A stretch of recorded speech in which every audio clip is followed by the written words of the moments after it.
સ્થાનિક સ્વરાજ્યની ચૂંટણી નજીક આવી રહી છે ત્યારે વહીવટીતંત્ર દ્વારા મતદારોમાં જાગૃતિ લાવવા માટે ખાસ પહેલ કરવામાં આવી રહી છે। ખેડા જિલ્લાના ગળતેશ્વર તાલુકાના સેવલિયા મામલતદાર કચેરી ખાતે ઈવીએમ નિર્દેશન અને માર્ગદર્શન કેન્દ્ર શરૂ કરવામાં આવ્યું છે। આ કેન્દ્રમાં મતદારોને ઈવીએમ મશીન દ્વારા મતદાન કરવાની સંપૂર્ણ પ્રક્રિયા જીવંત નિર્દેશન દ્વારા સમજાવવામાં આવી રહી છે।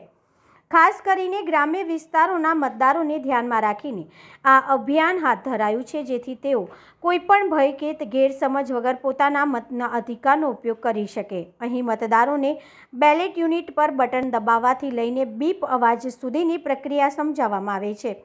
સાથે જ વીવીપેટ મશીનમાં મત આપ્યા બાદ સ્લીપ 7 સેકન્ડ સુધી કેવી રીતે દેખાય છે તેની પણ માહિતી આપવામાં આવે છે।